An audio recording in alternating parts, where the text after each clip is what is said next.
sun is back to town. Traffic from Vilnius has been terrible. It was really busy to get out of the city, but now I'm already out and on the way to Turgale village. From there I'm gonna go to Dieveniškės region.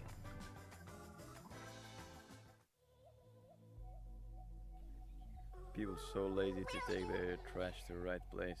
They're just throwing everything in the forest. What the hell?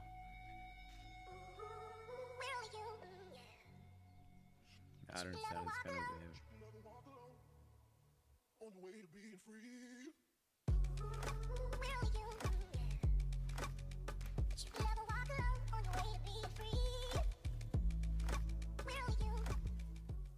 So I'm in Turgale now.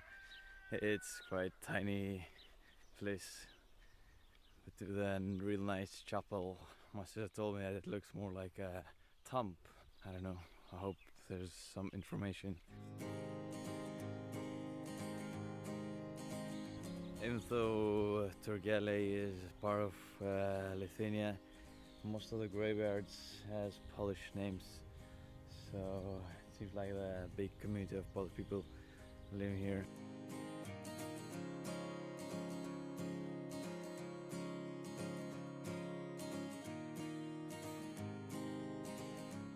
Yeah, there's no details about this chapel, like when it was built or why it looks like it is, a round building, and it's actually made from kind of rocks. It's pretty cool design. But anyway, I gotta keep on going forward towards Dieveniškės to visit some even smaller villages.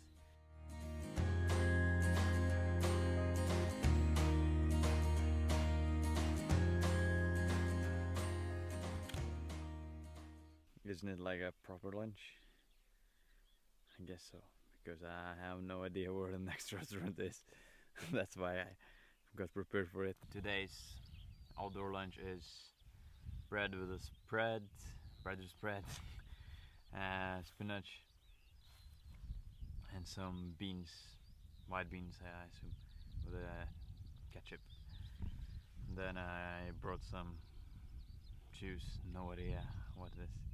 Hope it's good. Pumpkins and fruits. Whatever. It tastes way better when you're eating food in a countryside or outdoor. I just wish it would be a bit more warmer because I feel kind of cold. I ate too much. I need to take a walk.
I'm trying to find a Dieveniškės castle and I think I'm kind of lost here.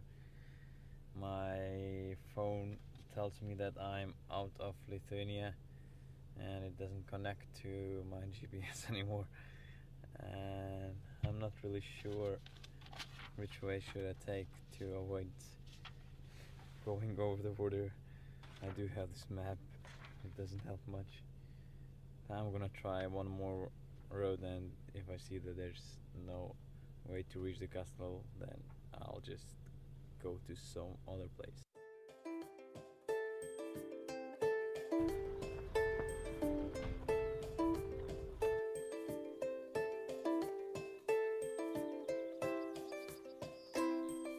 This cow is amazing. I mean, the background and the cow is pretty interesting combination.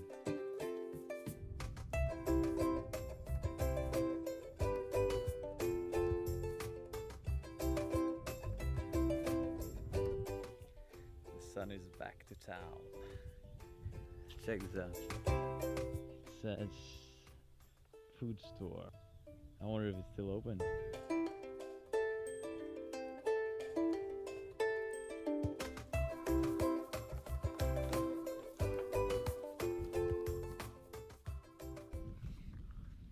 So I arrived to the parking lot of Dieveniškės castle. This is actually just several meters away from the border of Belarus. And there's nobody here. Seems like it's not a very touristic location. I wrote down some facts from Wikipedia about this place. It was first mentioned in 1586 and in 1617 it is donated to the church, or like a monastery. The monks who made it as a monastery, because at some point it was a monastery, and then later on, because of the all kind of uprisings and wars, it never ended up becoming a castle again. And of course there are no kings in Lithuania now, so nobody could own the castle as a king. The way that it looks now, I haven't shown it to you yet, but show you in a moment when I'm gonna walk up the hill. It's been reconstructed in 2005 by some rich entrepreneur, Lithuanian entrepreneur. According to what I have here on the paper, it's 30 meters away from the border of Belarus. Border crossing is 6 kilometers away, and it's not open all day around, so you have to know what time to go to get through the border.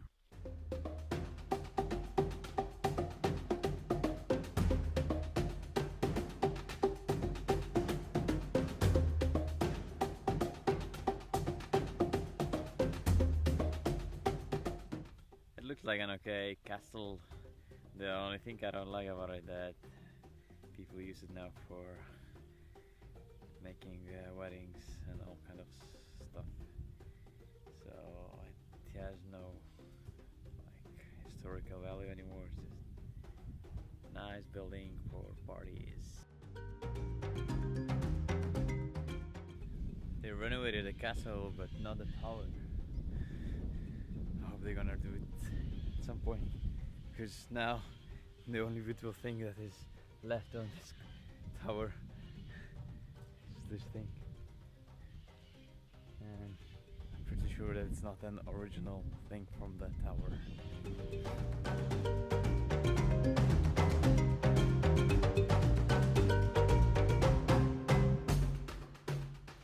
I think I found my favorite church, probably because I like green color. Just like in Turgale, majority of people that are sold in this cemetery are from Polish diaspora. Actually, I haven't found even one Lithuanian one or Lithuanian name on a graveyard yet. Beside the green church, castle and Polish cemetery, one more interesting thing is the borderline of Lithuania and Belarus. Let's try to go near to it and see how it looks like. I hope nobody will come over here and ask me my identity.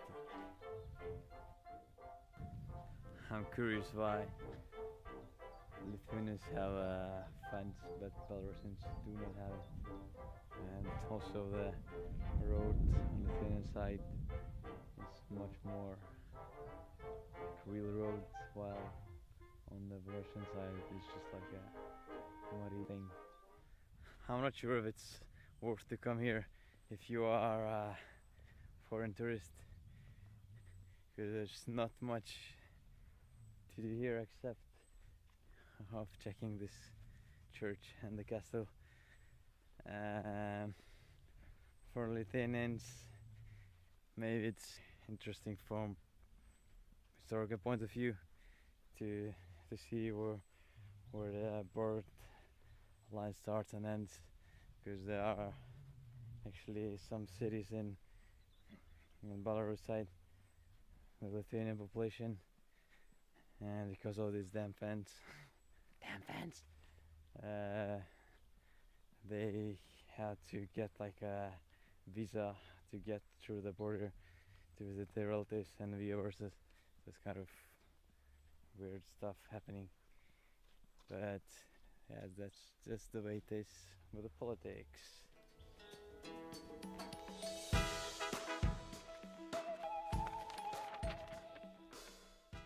Next up is Marcinkonis. It's 140 kilometers and 2.5-hour drive. It's already 2 o'clock. I'm kind of lazy to drive more, but I have to, because I have booked hotel at Dieveniškės, and of course in Dieveniškės region there's not much of, or even there's no hotel at all, except maybe some private houses that are rented out. So I need to drive all the way to Dieveniškės today. I think I'll make it. It's no problem.